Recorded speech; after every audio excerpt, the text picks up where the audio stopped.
j'ai demandé et au juge Thiel et à Daniel Zaguri, expert psychiatrique auprès des tribunaux de Paris, s'ils acceptaient de se livrer à un petit dialogue sur une affaire énorme dont vous connaissez forcément, au moins de loin, des éléments, qu'ils ont traités ensemble, pas tout seuls, heureusement pour vous, hein, qui était le procès de Guy Georges.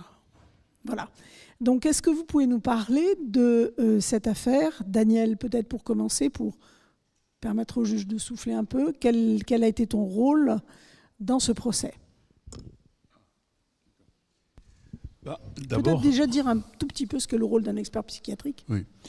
D'abord, c'est le juge Thiel qui a décidé, dans le cadre de son instruction, de nommer 3 experts. En l'occurrence, je n'étais pas tout seul, puisqu'il y avait Michel Dubec et Henri Grinspan, et donc pour faire l'expertise psychiatrique. Alors, c'est quand même pas n'importe quelle expertise psychiatrique, il faut quand même se reporter dans l'air du temps de l'époque. C'est quand même une affaire qui a bouleversé la France. Comment dire, le tueur de l'Est parisien, le tueur de la Bastille. Donc ça a été comme ça extrêmement médiatisé, avec beaucoup d'interrogations. Donc il ne s'agissait pas seulement de répondre aux questions habituelles, de savoir si le sujet est responsable, c'est-à-dire si il n'y a pas de maladie mentale qui vient en quelque sorte limiter le cours de la justice en arrêtant l'instruction. Il ne s'agissait pas seulement il s'agissait aussi d'éclairer, dans la mesure du possible, le fonctionnement psychique de cet homme. J'ai oublié d'ailleurs la psychologue, Madame Tedjen. Donc il y avait aussi une psychologue, il y avait 2 rapports à faire, un rapport psychiatrique et un rapport médico-psychologique. Donc quand même, la mission allait quand même au-delà de la mission habituelle. C'était est-ce que vous pouvez, dans la mesure du possible, éclairer les juges, les jurés sur les raisons pour lesquelles des actes pareils peuvent être commis. Voilà. Tu peux juste rappeler l'année à peu près du procès et les actes en question? Parce que peut-être que les plus jeunes ne sont pas au courant. Le procès, c'est 2001. Les actes perpétrés par Guy Georges, ça commence en 1994. Enfin, on pense que ça commence en 1994. Et ça se poursuit pendant la première moitié de l'année 1995. Après, ça s'arrête jusqu'au milieu de l'année 1977. Et ça reprend pendant l'automne 1977, avec une arrestation de Guy Georges le 26 mars 1998. Et après l'instruction, parce que je n'ai pas participé au procès, j'ai participé au procès à l'instruction qui a permis le procès du tueur de l'Est parisien, donc à constituer le dossier pour savoir ce qu'il avait fait exactement, quels étaient les éléments à charge, c'est-à-dire les éléments de preuve qui pouvaient l'accabler, quelle était sa personnalité, ça c'est l'étude de curriculum vitae, et ce sont bien sûr les expertises psychiatriques ou médico-psychologiques que l'on réalise. Et puis, de fait, on s'aperçoit que cet individu a eu un parcours criminel dès l'âge de 14 ans et demi, en tout cas délinquant, avec au tout début une délinquance violente purement et simplement, après une délinquance d'appropriation matinée de violence, mais toujours sur des femmes, et après une prédation de nature sexuelle, avec notamment une affaire, et je suis ici au Havre, c'est au Havre que j'ai entendu cette femme, qui s'appelait Nathalie David, épouse La Barrière, qui au moment de l'arrestation de Guy Georges m'a appelé au tribunal de Paris pour me dire qu'elle avait reconnu son agresseur. Mais je dis, vous agressez quand? Elle me dit en 1981, alors que j'allais chez mon gynécologue dans le 9e ou 10e arrondissement de Paris, je ne sais plus. Et je lui ai tout de suite fait remarquer que les faits étaient à l'évidence prescrits, mais elle insistait, elle voulait absolument se faire entendre. Donc, comme elle n'avait pas pas les moyens de se déplacer jusqu'à Paris. On sait très bien que la justice, comme pour les experts, est très mauvaise payeuse et paye avec des délais qui sont absolument indigents et scandaleux quelque part, parce que tout ça a quand même une influence sur le fonctionnement de cette institution. Eh bien, à l'occasion, j'étais venu voir le commandant de gendarmerie départementale au Havre, qui était un type peu recommandable. Je ne laisserai jamais vous le dire. Il était monté en 1994 dans un avion sans billet, en plus de ça avec une arme, ce qui est strictement interdit. Vous savez, c'était à Marignane le 26 décembre 1994, puisque c'était un des membres du commando, entre guillemets, mais dans le bon sens du terme, du GIGN, qui avait mis fin à la prise d'otage. Donc j'étais venu ici et j'avais entendu Madame David et son mari, et j'avais été frappé parce que, bon... Même quand on est juge, on peut un peu réfléchir et essayer de prendre un petit peu de recul. D'abord par la sincérité qui se dégageait des affirmations de cette femme-là, mais il faut toujours se méfier de ses sentiments et de son ressenti, parce que ça peut vous mener à des catastrophes. Mais outre cela, quand je me suis fait communiquer cette procédure de cette agression, parce que c'était non seulement un viol sous toutes ses formes, je n'insiste pas davantage, mais également une tentative de meurtre, puisque l'auteur de ces faits, on ne peut pas dire aujourd'hui que c'est Guy Georges, puisqu'il n'a jamais été jugé pour ça, puisque c'est prescrit, mais l'auteur des faits lui avait administré un coup de couteau au niveau de la carotide, et c'était une véritable miraculée, cette femme. Quand j'ai récupéré la procédure ou ce qu'il en restait au tribunal de Paris, je me suis rendu compte qu'à cette époque, on est en 1981, donc c'est quand même pas la nuit des temps, il y avait eu 3 mois d'enquête préliminaire pour un fait qui était déjà qualifié crime, quoi. Le viol était déjà un crime. Ça veut dire la considération que la société dans son ensemble portait à ce type de criminalité. Et je lui ai dit, madame, non, ça c'est invraisemblable.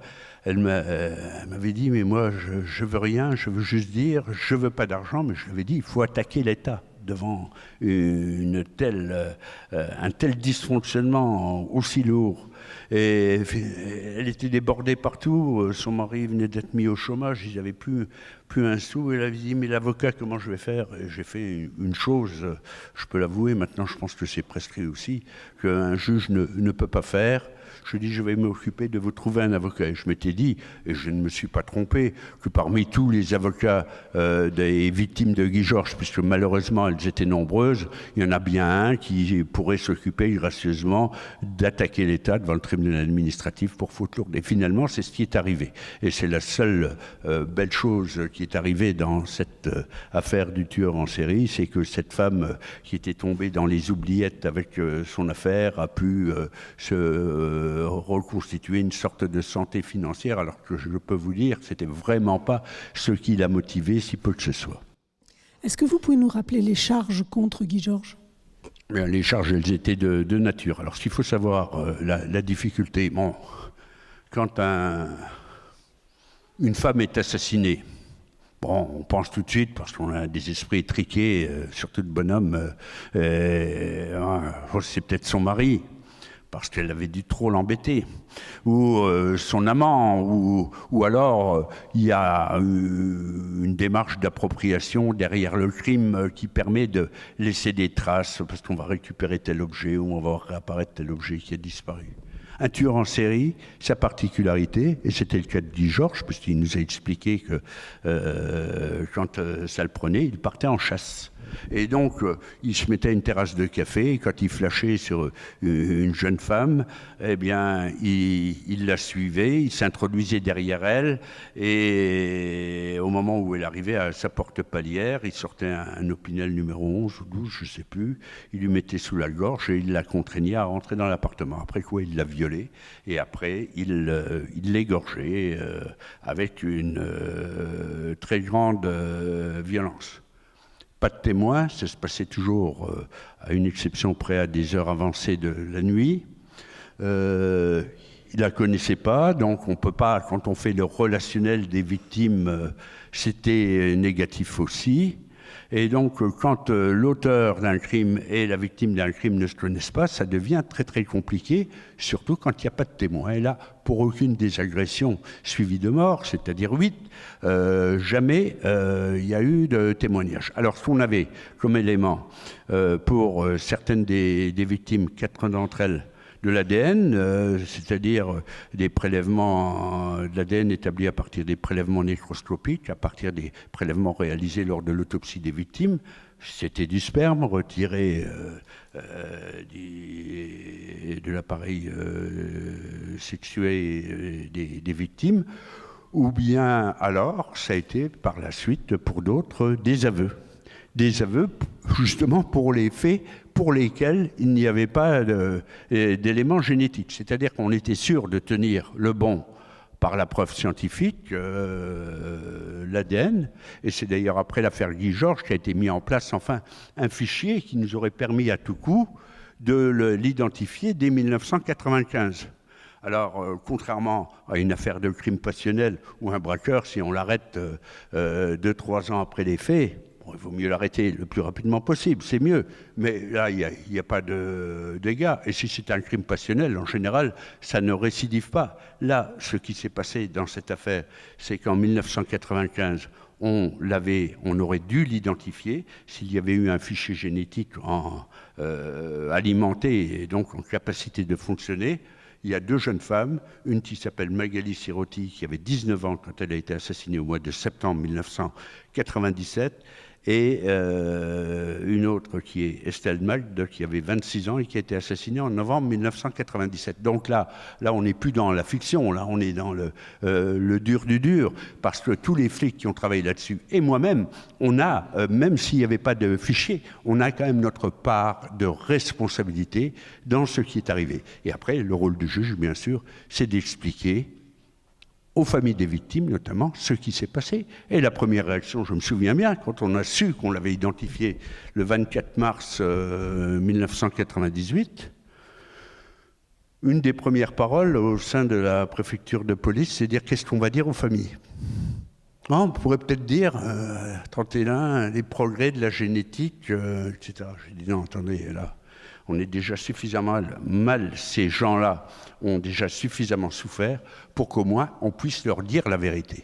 Et je leur ai dit la vérité, je leur ai dit qu'on était passé à côté de un certain nombre de choses, parce qu'une enquête judiciaire, c'est tout sauf de la mathématique appliquée, hein. C'est pas de la science exacte.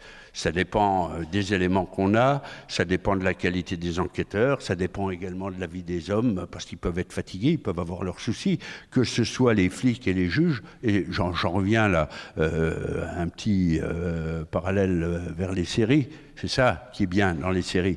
Parce qu'on voit la capitaine Berthaud, le Gilou avec ses tendances centripètes et son caractère borderline, le Tintin avec ses problèmes, Machard et ses penchants, etc. Et Philippe Duclos, là, qui est un juge de fait extraordinaire. Non pas qu'il n'y en ait pas dans l'institution, mais bon, c'est pas les plus nombreux. Donc la série, elle permet ça. Mais à travers les tueurs en série, bon, c'est sûr que c'est des affaires particulièrement lourdes et que vous ne gérez pas ça comme un échec, une nouvelle fois, que vous ne trouviez pas l'auteur d'un crime passionnel en disant oh, ça devait quand même être lui ou quand même elle, mais j'avais pas les billes. Bon, ben, c'est dommage, mais on sait que ça ne va pas recommencer. Un tueur en série, c'est comme une mine flottante, une grenade dégoupillée. Ça va péter à un moment ou à un autre. Et ils ne s'arrêtent jamais, ces gens-là. Alors, on avait ce trou-là de la période été 95 à la fin du printemps 97. On l'a cherché dans les pays limitrophes, on l'a cherché dans les asiles d'aliénés, on l'a cherché dans les tôles, et c'est d'ailleurs comme ça qu'on l'avait sorti un jour pour l'assassinat des filles dans les parkings, Catherine Rocher et Elsa Benedi, qui date également de 1994, ceux-là. Eh ben non, on est passé à côté, mais on savait très bien que où il était mort, où il était parti à l'étranger, où il poursuivait ses activités sans qu'on le sache, où il était privé de liberté dans un asile ou dans un établissement pénitentiaire. Eh ben, on l'a sorti. Après, il y a une part de malchance aussi. Il y a une insuffisance d'outils, je parle du fichier génétique, mais quand Guy Georges donne la pleine mesure de sa dangerosité au début de l'année 1995, avec une victime survivante, Elisabeth Ortega, qui va dresser un portrait robot qui ne sera pas parfait et qui va nous induire en erreur, le 25 juillet 1995, donc, alors que Guy Georges a tué les filles dans les parkings en 94, en décembre 94, il y a Agnès Nichtkampf, et puis après Hélène Frinking, et il rate, entre guillemets, Elisabeth Ortega, la victime survivante, celle qui va nous faire le portrait robot, on est au mois de juin, 25 juillet 1995, premier attentat, début de la campagne des attentats au RER Saint-Michel à Paris. Là, c'est tout le monde sur le pont. Hein, c'est comme un tueur en série, mais à la puissance X.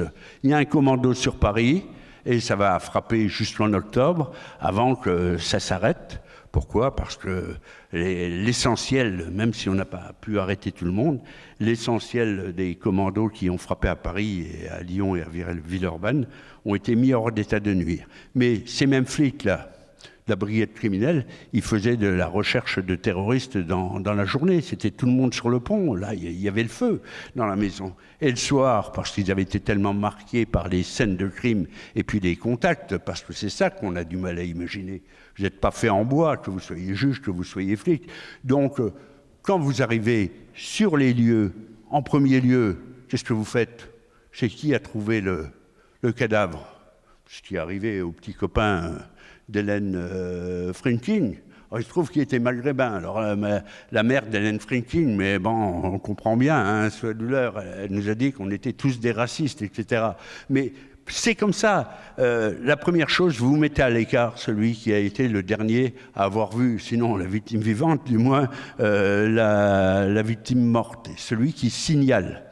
Si on avait fait ça peut-être dans l'affaire Grégory, on n'en serait peut-être pas là aujourd'hui. Alors vous prenez des mesures qui vous révulsent vous-même en disant « mais qu'est-ce que tu es en train de faire ? Tu vas mettre la mère de l'enfant décédé en garde à vue. » Oui, c'est pas bien, hein, c'est pas très humain, mais c'est nécessaire. On n'est pas là pour faire dans la compassion. C'est la seule chose sur laquelle je reviendrai, ce qu'a dit Nathalie Turquet, qui est la juge qui avait instruit le dossier de Bertrand Cantat et de Marie Trintignant, mais dans le sang volet français après l'assassinat, en tout cas le crime de Vilnius. Des fois, c'est vrai qu'on peut avoir, enfin moi j'ai déjà eu de l'empathie pour un certain nombre d'auteurs. Puis quelques victimes qui me paraissaient pas très sympathiques. C'est pas pour autant que je trouvais normal, bien sûr, qu'elles aient été victimes. Mais bon, c'est un métier d'une violence absolument considérable parce que vous êtes aux confins et vous touchez directement du droit, comme juge ou comme enquêteur, la misère humaine et les résultats des comportements, des dérèglements des comportements humains. Et après, c'est Daniel Zaguri qu'on va charger avec d'autres de ses confrères pour essayer de nous dire « Attendez, ce mec-là, il tue des gens, donc forcément, il n'est pas normal. Hein » Ou alors, si au moins on pouvait avoir la satisfaction, entre guillemets, qu'il ait qu'un œil au milieu du front, là, un peu genre cyclope, et puis qu'il bave, on se dirait, mais ce mec-là, il n'est pas de notre humanité. Hein c'est très bien. Bon, c'est une espèce de bête qui traîne. Ben non, c'est pas des bêtes, et je crois que c'est l'un des thèmes de son dernier ouvrage. Ce sont des hommes tout à fait ordinaires, et on voudrait tellement avoir une explication pour dire ils ne font pas partie de notre humanité. Eh bien si, sans avoir la moindre sympathie pour eux, ils font partie de notre humanité, et après, ça va être le rôle des psychiatres de faire le difficile travail d'expliquer comment on peut en arriver à ce genre de comportement expliqué ou non expliqué. Donc, à quel moment arrive dans le procès l'expert psychiatrique ? À quel moment ? Alors ça, c'est le président des assises qui décide. Il peut très bien demander que les experts psychiatres viennent à l'audience au début du procès. Il peut le demander au milieu ou presque à la fin. Hein. C'est une affaire de choix. Et dans ce cas précis ?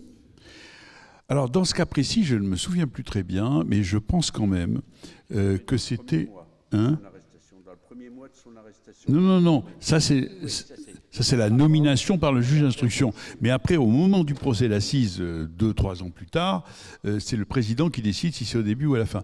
Je crois me souvenir que c'était vers le milieu. C'est-à-dire, en fait, mais ça, c'est un point très important, parce que l'expert, il écoute la radio tous les jours, et puis il voit les réactions des journalistes, est-ce qu'il va parler, est-ce qu'il va dire la vérité, est-ce qu'il va... En particulier, pour nous, c'était un point très important, puisque Guy Georges avait, dans un premier temps, relaté, admis tous les faits, puis que dans un deuxième temps, il avait dit « c'est pas moi ». Bon.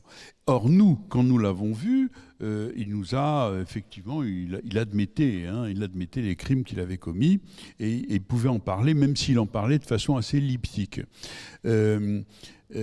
Pour d'autres raisons, pour des raisons parce que ça lui était obscur aussi à lui-même. Il disait si je savais pourquoi je l'avais fait, je ne l'aurais pas fait. Bon, ce qui est assez effectivement, qui est probablement très juste. Donc, si au moment où nous avions été convoqués aux assises, il continuait dans sa dénégation, nous aurions été contraints déontologiquement de faire un exposé formel. Tandis que là, il était revenu, il avait reviré à la suite d'un moment d'ailleurs tout à fait particulier de l'audience. Avec quelle main avez-vous... il lui a demandé une avocate et il a répondu. Et donc là, il s'est grillé, si je puis dire. Donc, nous avons pu parler assez librement.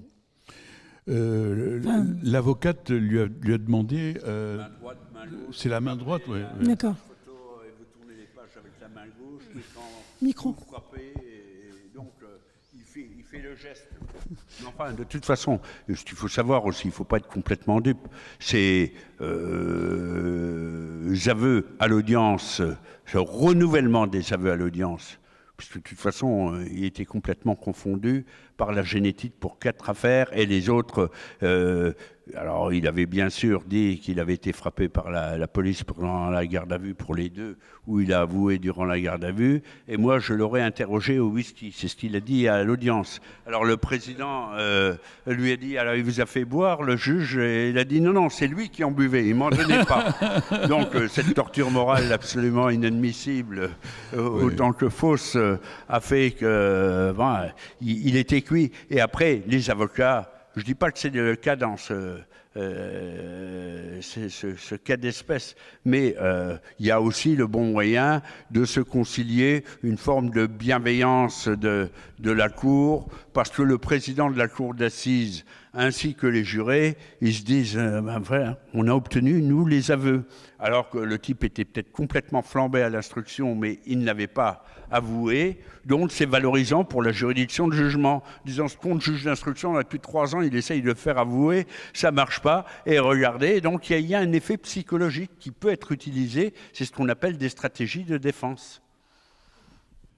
Non, mais pour continuer sur justement l'intervention, donc vous intervenez pour apporter un rapport qui consiste à tirer les conclusions d'une rencontre avec Guy Georges, qui datait de longtemps avant le procès. Qui datait peut-être d'1 an, quelques mois. D'accord. Et c'est une rencontre qui se fait en prison, qui dure longtemps ?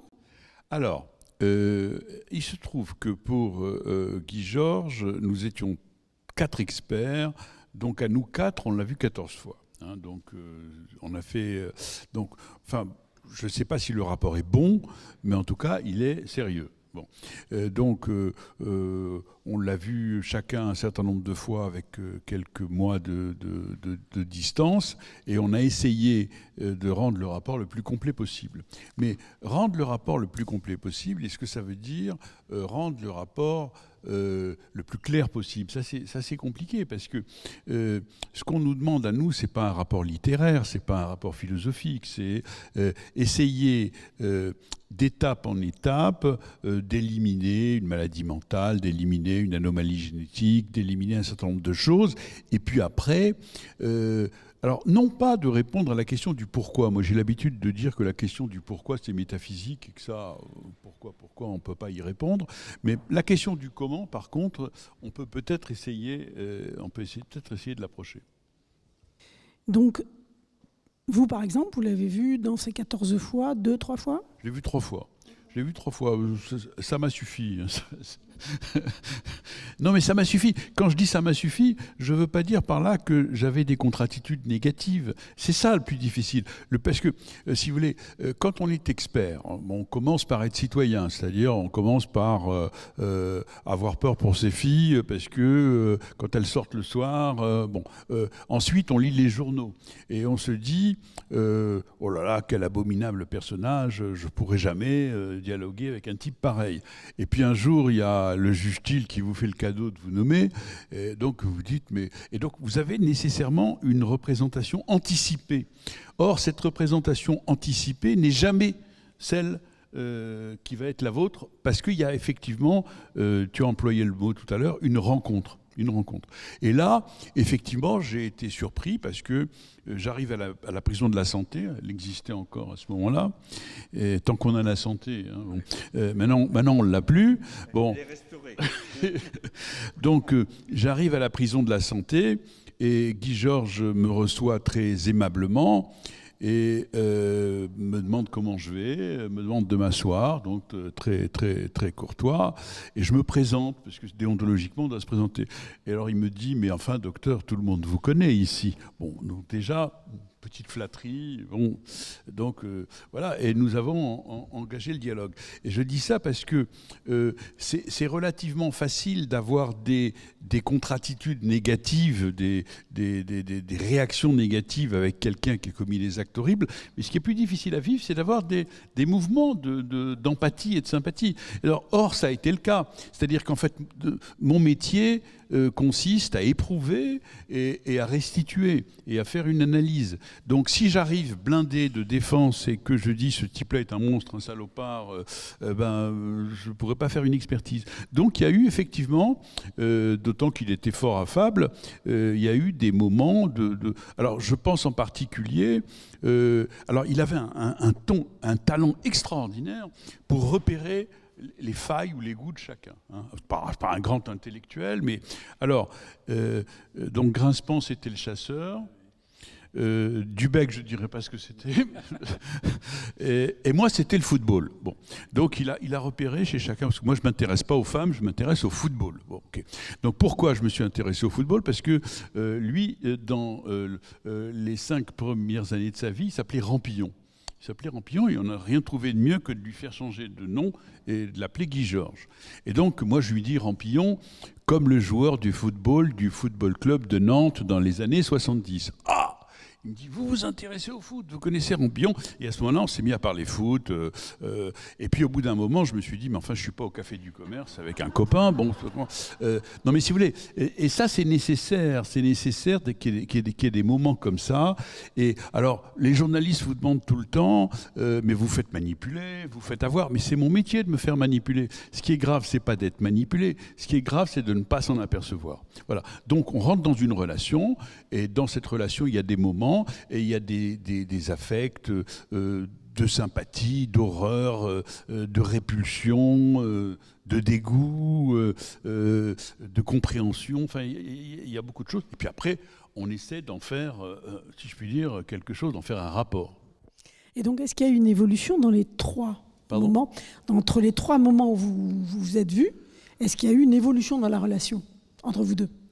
Non, je ne pense pas. Il était dans le même état d'esprit. Il n'y a pas eu du tout d'hostilité. Il n'y a pas eu d'évolution particulière, si ce n'est que à chaque fois, il y avait le souvenir de la fois précédente et d'un certain lien. Donc voilà. Et est-ce qu'il agissait différemment avec les autres experts?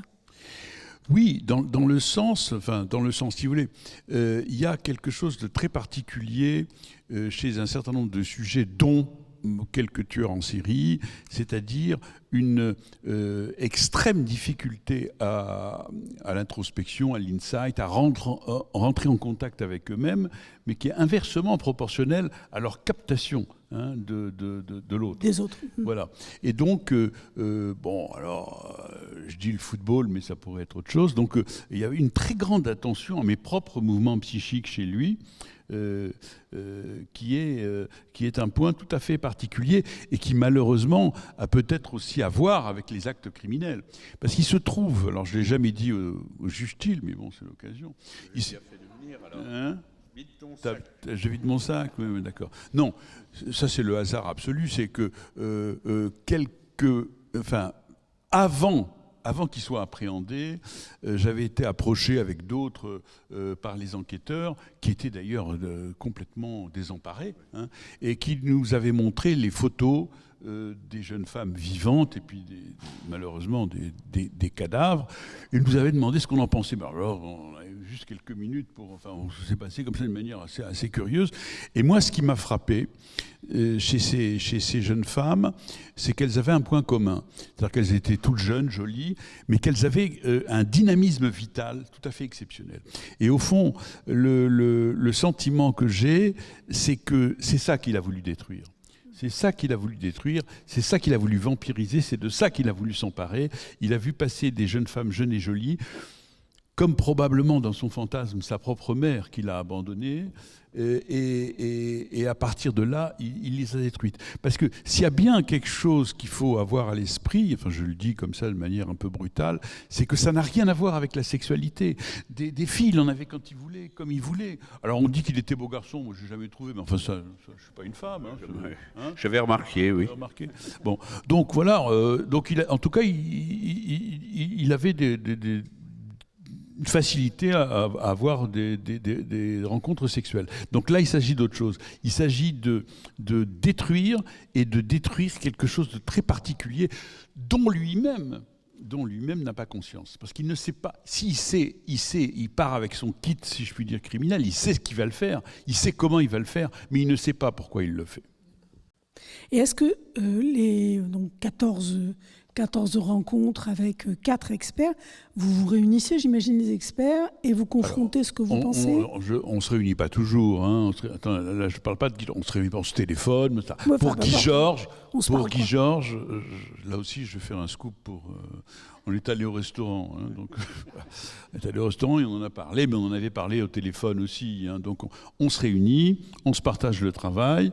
Donc Grinspan, c'était tout ce qui concerne l'enfance, les documents de la DAS, etc. etc. Dubec, c'était l'expertise médico-psychologique. Et moi, c'était la synthèse de tout ça. Voilà, on se partage le travail. Après, on fait le rapport commun.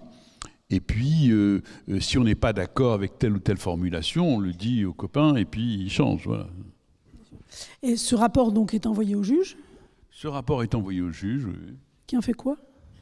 Le lit, vous n'aurez pas d'aveu contraire de ma part, non, mais qui le lit, qui essaye de comprendre un peu ce que ça veut véritablement dire, même si les psychiatres constituent une corporation qui a fait beaucoup d'efforts pour vulgariser un peu, que chaque discipline scientifique ait son langage propre, c'est pas les juristes qui vont leur en faire le reproche, mais il y a un minimum de vulgarisation pour que ce soit compréhensible. Et puis après, je me souviens les avoir reçus pour demander une ou deux précisions, étant précisé que, pour ma part, ce que je voulais absolument savoir, parce qu'après le reste, ça résulte des explications, enfin en tout cas de celles que peuvent avancer les experts en la matière devant le tribunal. Moi, la première question qui était posée, c'est de savoir si Guy Georges était responsable pénalement de ses actes.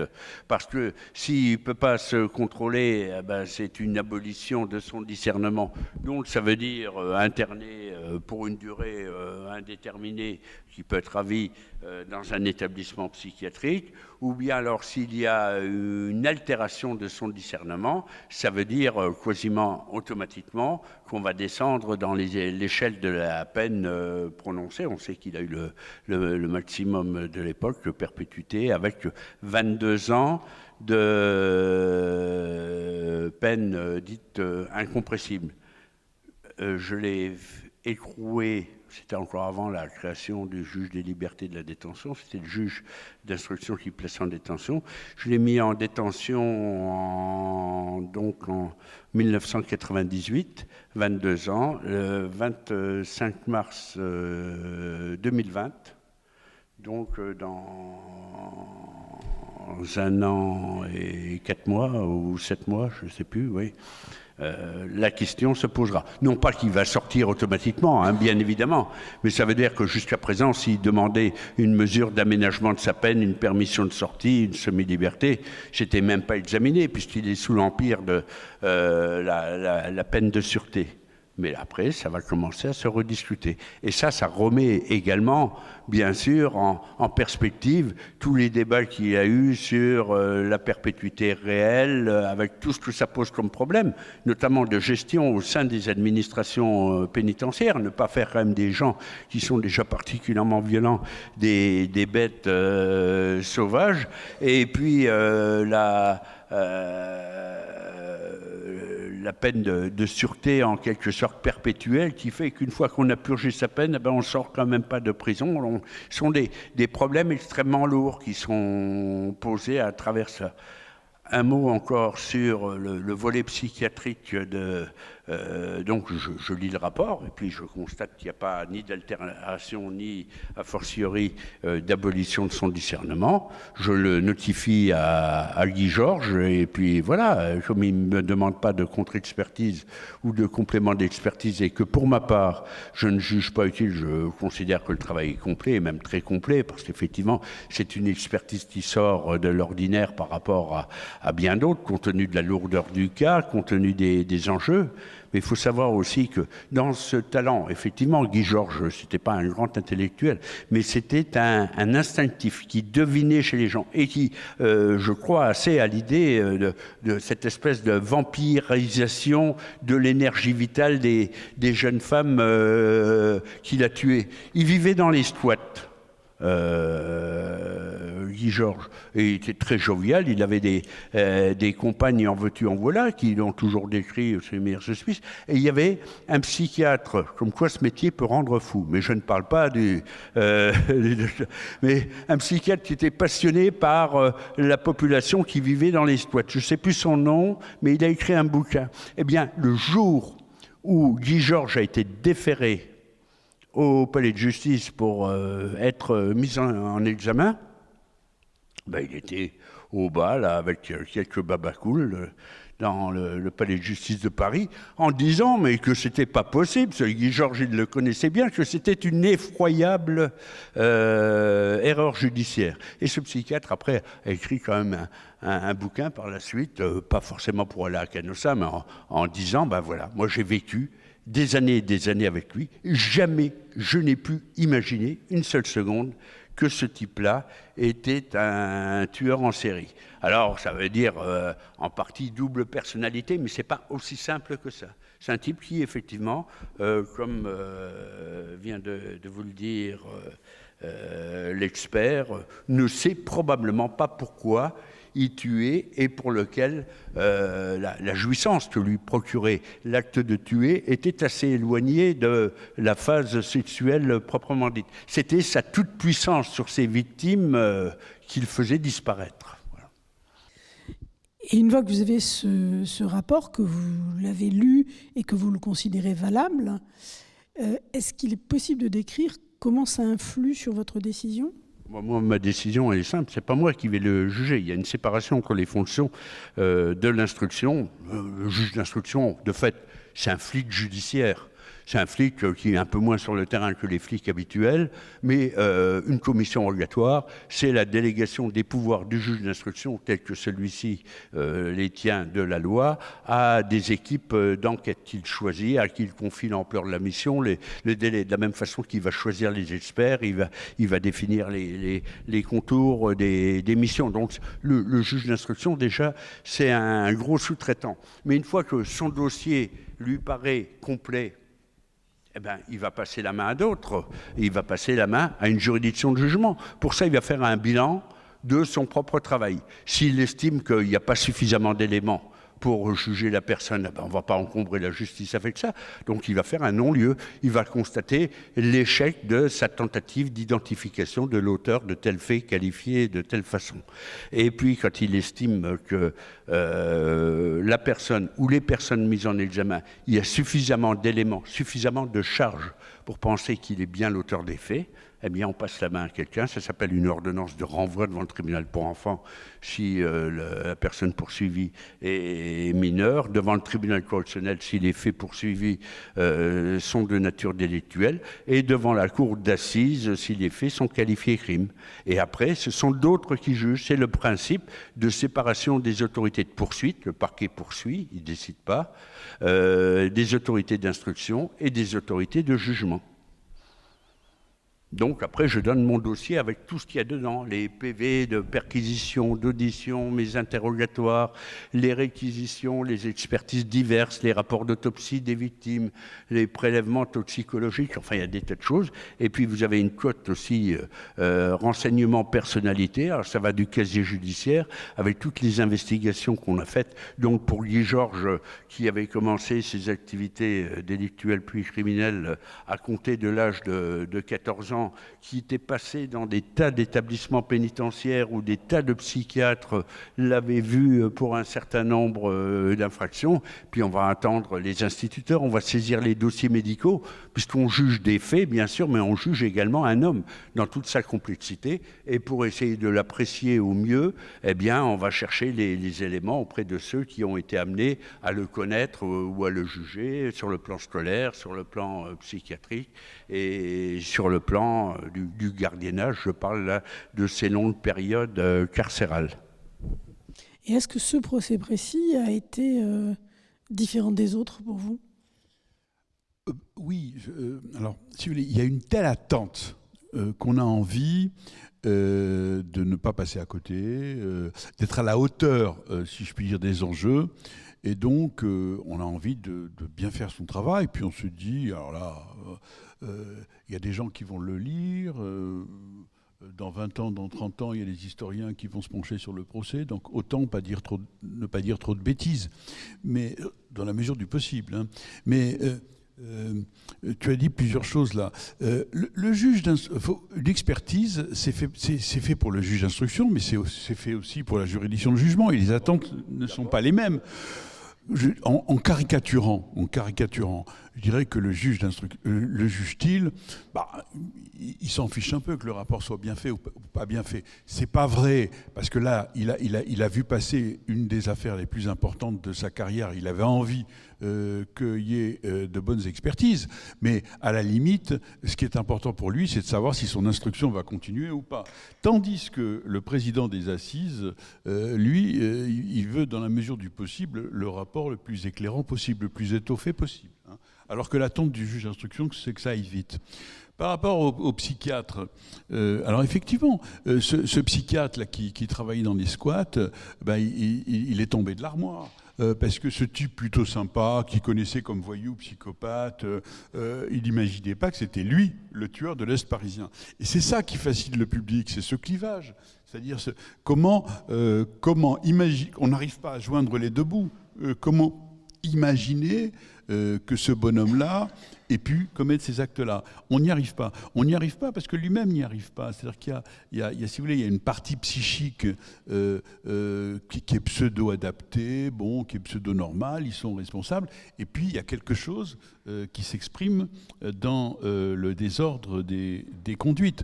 Et c'est ça qui fascine le public. Enfin, j'avais été interviewé une fois par le journal Elle sur les femmes de tueurs en série. Puis je ne comprenais pas les questions. Et en fait, je me suis aperçu au bout d'un moment que ce qu'elle voulait que je dise, c'est que je fasse passer un frisson à toutes les lectrices qui puissent se dire « Oh, le bonhomme avec lequel je dors, c'est peut-être un tueur en série ». Oui, donc, bon, c'est-à-dire qu'il y a cette idée un peu sidérante, un peu fascinante que n'importe qui peut avoir une face cachée, une ombre qui lui fait commettre des actes absolument épouvantables, ce qui n'est pas tout à fait vrai quand même. Hein. Heureusement, oui. Sinon je m'en vais. Il y a des études à l'heure actuelle, j'en ai lu une récemment, un peu par hasard, sur le fait qu'il y a quand même une véritable interrogation, eu égard au nombre considérable, mais considérable, de femmes qui écrivent à des tueurs célèbres et des tueurs en série, qui veulent l'épouser, qui veulent avoir des relations avec lui. C'est pas une lettre isolée, et ça c'est quand même quelque chose d'un peu, je sais pas trop comment le dire pour ne pas déclencher une révolte à l'intérieur de la salle et d'être lynché, mais c'est quand même spécifiquement, je vais pas dire féminin, mais on ne trouve pas d'hommes qui adressent à des criminels célèbres des demandes en mariage, des demandes de relations. Par contre, il y a un nombre considérable et on a vu ça. Tu permets que je dise quelque chose là-dessus? On a vu ça chez Guy Georges, on a vu ça chez Fourniret. Il y en a quand même beaucoup. Bon, on voit ça régulièrement. Reste à savoir si on a un éclairage à en donner. Parce que je vois que Carole trépigne. Là, tu as fait un crime de lèse-féminisme qui risque de te coûter très très cher. Non, très très cher. Non, je voudrais dire deux choses. C'est parfaitement exact que ces tueurs sont extrêmement courtisés. Extrêmement courtisés. Alors, par des femmes quand même qui sont généralement pas un peu déséquilibrées, mais ça suffit pas. Je crois qu'il y a quelque chose, je vais pas tomber dans le piège de dire qui est propre au désir féminin. Je vais dire, il y a quelque chose qui est propre au désir d'un certain nombre de femmes, qui est de transformer l'autre par la force de son désir. C'est-à-dire, ce type qui est un gros dégueulasse, je vais en faire un type bien.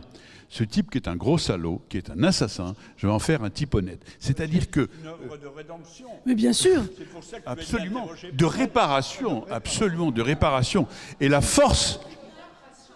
Ah oui, tout à fait. Toutes les histoires pour les petites filles, le crapaud devient prince charmant. Mais absolument, mais oui. Absolument. Donc voilà, j'ai pas été trop... Non, je suis d'accord. Ça va, tu es d'accord? Mais j'allais juste, moi, poser une question concrète et factuelle. J'aimerais savoir quelle est la proportion de femmes serial killers par rapport à la proportion d'hommes serial killers. C'est tout. Il y en a moins que les hommes.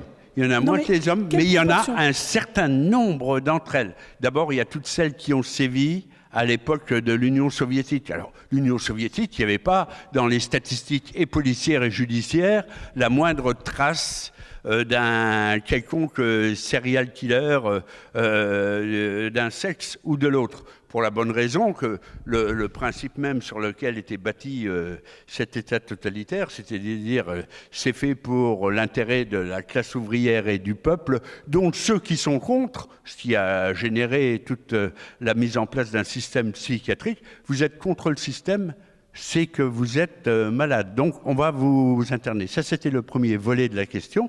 Et deuxième chose, comme le système est tellement parfait, il ne peut pas générer de crime. Et le crime est une spécificité des pays occidentaux.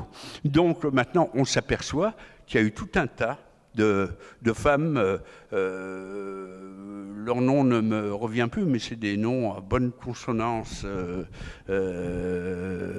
russophones ou albanophones, enfin je ne sais plus, mais qui ont tué. Alors il faut distinguer les périodes aussi. Il y a celles qui tuent pour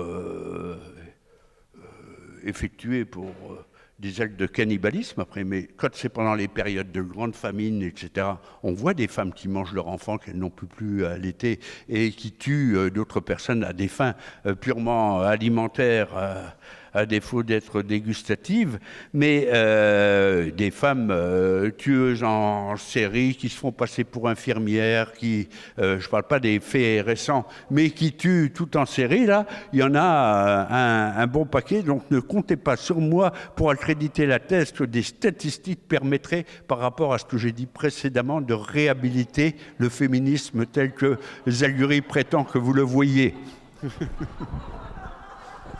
Carole, je peux répondre? Je t'en prie. D'accord. Alors, je marche sur des œufs. J'espère. Si je te dis que chaque sexe a ses armes propres, est-ce que tu seras d'accord? Je dirais que la culture fait que chaque sexe a des armes spécifiques. Les empoisonneuses. D'accord. Alors, les empoisonneuses, évidemment. Alors, je fais un cours de criminologie et je dis chaque année, les empoisonneuses ont disparu. Alors, il y a un certain nombre d'hommes dans la salle qui ne sont pas d'accord. Enfin, les empoisonneuses ont disparu. Ils sont encore là.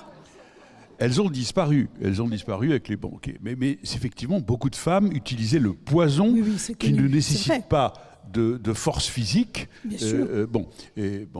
Leur qualité plus culinaire. accessible, Voilà. etc. Bon. Donc, l'empoisonneuse a disparu. Il y a les femmes qui se marient, les veuves noires, qui se marient avec des très vieux monsieur qui meurent opportunément.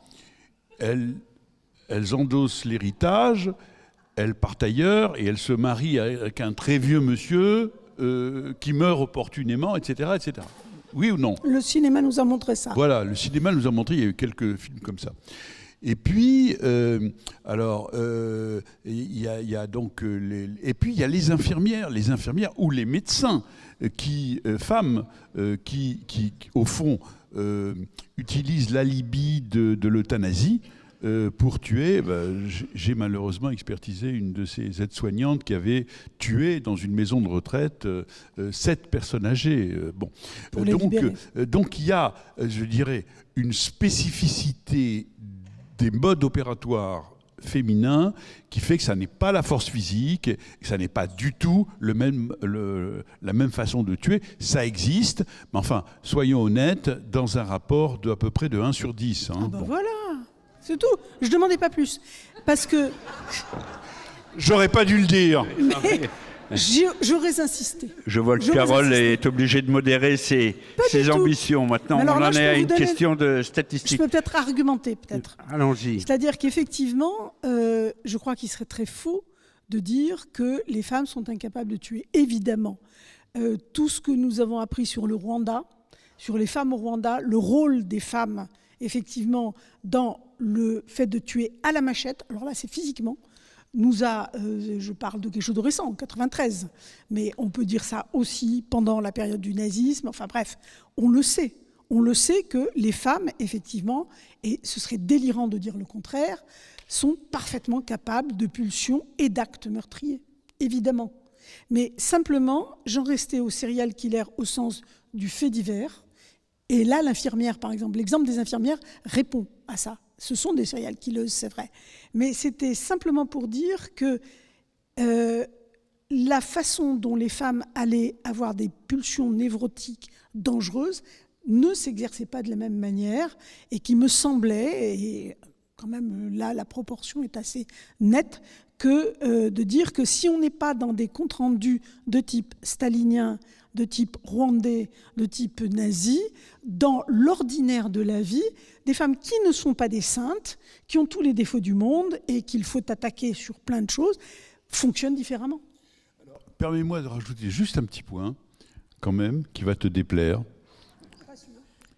C'est le rôle criminogène indirect de la femme. Par exemple, dans la famille Dalton, il y a le petit, comment il s'appelle le petit Joey. Oui. Joe. C'est le plus con.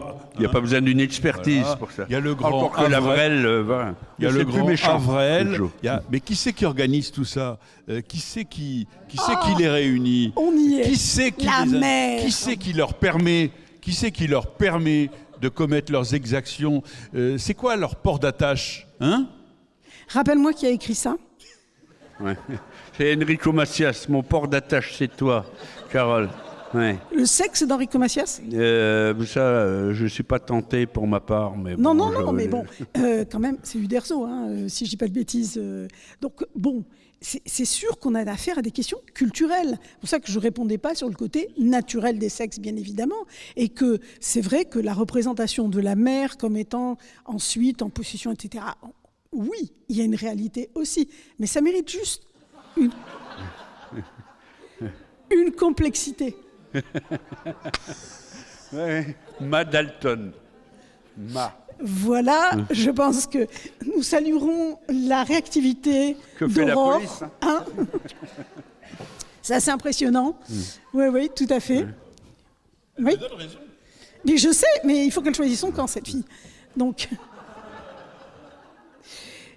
Oui, vous vouliez dire, pardon. Carole, Oui, sérieusement. lorsque je serais rentré à Nancy, j'aurais peut-être retrouvé un petit peu une mémoire plus performante, mais je rechercherai parce que j'avais fait une intervention à l'université de Lille sur les tueurs en série et j'avais recherché un peu sur les femmes. Oui, effectivement, elles sont incontestablement moins nombreuses, elles ont des capacités d'instigation, c'est ce que suggérait Zalguri, mais il n'y a pas que l'Union soviétique, il n'y a pas que le Rwanda.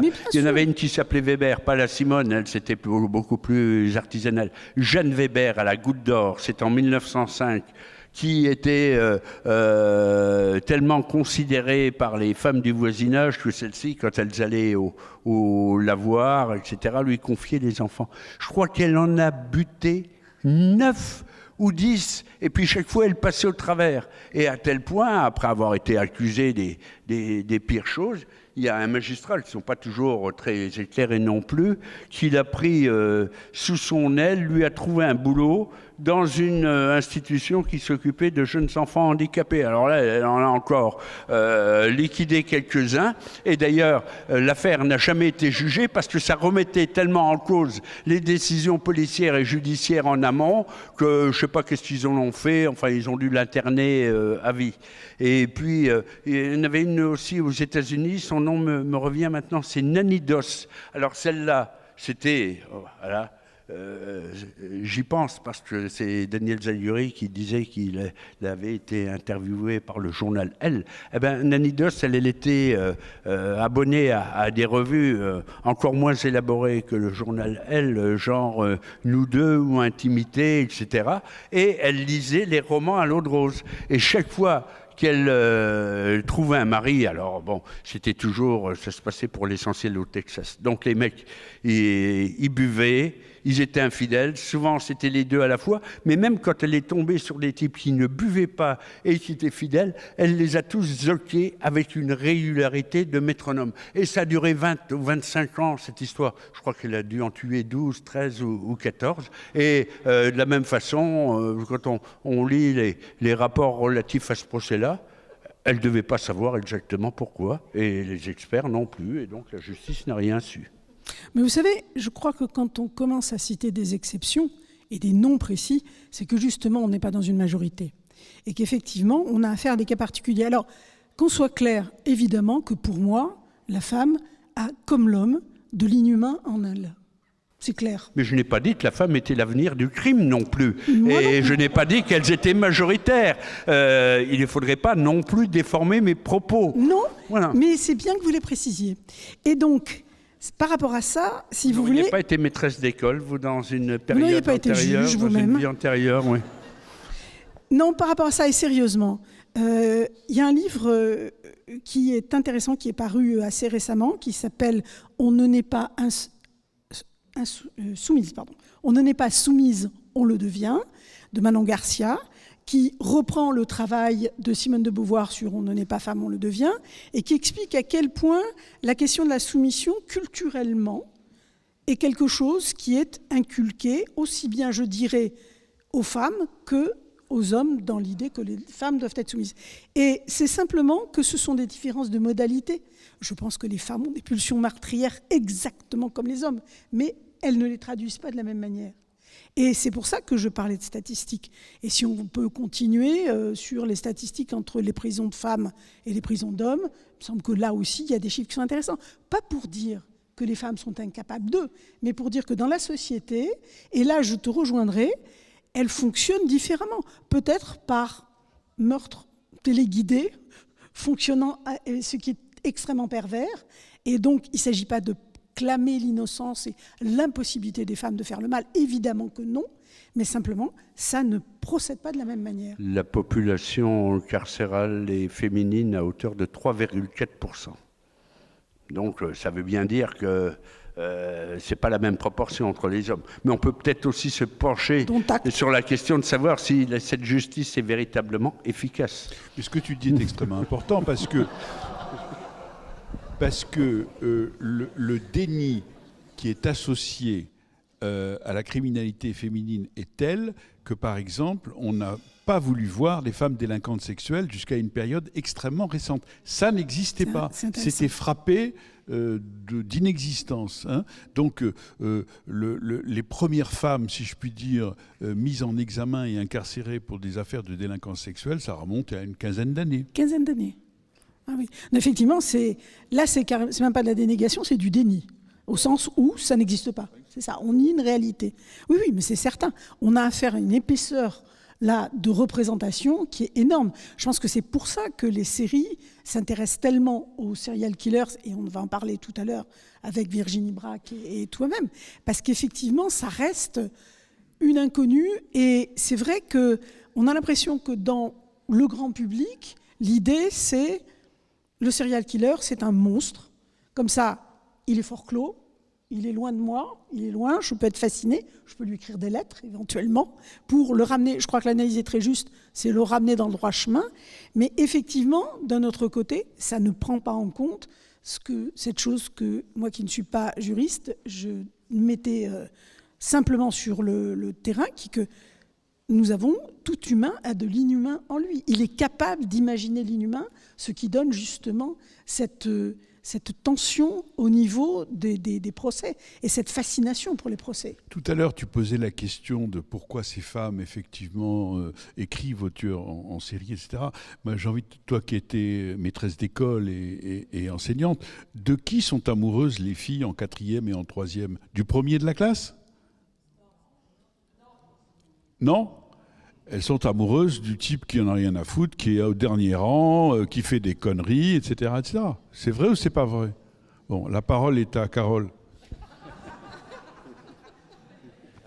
J'ai personnellement beaucoup de mal avec les structures syntaxiques qui est il ou elles au pluriel, verbe être, suivi d'un attribut. Non, certaines. Déjà, c'est mieux. Vous vous rendez compte à quel point je suis obligée de ramer pour qu'ils arrivent vers quelque chose d'un peu plus modéré? Bien sûr qu'il y en a, bien évidemment. Non, il ne s'agit pas de simplifier, bien sûr. Mais c'est vrai que là, on est parti des serial killers, on est arrivé aux femmes. Je demande dans la salle, y a-t-il un exemple de série ou de film sur une femme serial killer? Peut-être qu'il faut le faire. Oui? J'ai pas entendu. Killing Eve. Donc il y en a un qui est sorti cet été, donc. C'est ça. Donc un, et on ne fait pas l'inverse, mais c'est intéressant justement que ce soit sorti cet été. Hein? Non mais c'est vrai, ça peut rejoindre par exemple des mouvements comme celui que donnait Daniel Zaguri, en disant ça ne fait que 15 ans qu'on se rend compte qu'il y a des crimes sexuels, de violences sexuelles exercées par des femmes. Donc il y aurait quelque chose qui permettrait à cet aspect inhumain des femmes d'arriver jusqu'à la fiction. Tout à fait, c'est intéressant. Et ce qui est intéressant aussi, par exemple, dans le procès Fourniret, alors le public a été évidemment extrêmement choqué par les crimes de Fourniret, gros dégueulasse, salaud, pervers, etc. Mais encore plus choqué par Monique Olivier, qui était sa complice, qui était enceinte, qui était mère de famille et qui participait à son mode opératoire. Il y a quelque chose d'insupportable. Bien sûr. Bien sûr, parce que l'image de la femme était cornée. C'est-à-dire l'image de cette femme qui, n'est-ce pas, doit être embrassée par un prince pour pouvoir se réveiller. Enfin, c'était bien sûr. Et c'est affligeant d'ailleurs hein, de voir que... Parce qu'on s'entend dire que les femmes ne sont pas capables d'eux, ce qui est quand même... Non, mais on est en train de revenir sur un certain nombre d'idées préconçues qu'on avait, dont la femme donne la vie, donc elle est moins violente. On disait, voilà. Regardez, quand elles feront de la politique, ce sera moins violent, que l'exemple n'est pas toujours apporté. Il y a une chose sur laquelle on s'interroge à l'heure actuelle. Moi qui ai participé à l'instruction des affaires terroristes du milieu des années 90, donc quand le GIA frappait Paris. Ça a commencé Saint-Michel, ça s'est terminé quelques mois plus tard. Bon, les types qu'on appréhendait pour association de malfaiteurs ou pour leur implication dans les différents attentats, on entendait bien sûr leur entourage et leurs femmes, leurs compagnes. Franchement, il faut toujours être un peu mesuré vis-à-vis de ce que révèlent les auditions, mais c'était unanime. Elles étaient complètement à l'écart de tout ça. Elles tombaient du placard et elles ne validaient pas, si peu que ce soit, les actions et les exactions de leurs compagnons, de leur mari ou de leur papa. Là, sur les attentats 2015 et 2017, je vois encore de temps en temps mes collègues au pôle antiterroriste, c'est effroyable le positionnement des femmes qui sont entendues, elles sont en plein dedans, elles font preuve d'un fanatisme au moins égal à celui des hommes, etc. Donc, effectivement, il y a des différences entre les hommes et les femmes, j'ai cru comprendre au cours de ma vie, mais elles sont peut-être pas aussi tracées, aussi nettes dans les domaines qu'on aborde que ce qu'on a pu penser légitimement au vu des chiffres et des statistiques. Et puis surtout, ça évolue. Voilà. Ça évolue. Et moi, je vais plus loin. Ça évolue. Je vais plus loin. Je dis que c'est une position misogyne d'enlever aux femmes la capacité d'être aussi malfaisantes et criminelles. Je suis d'accord.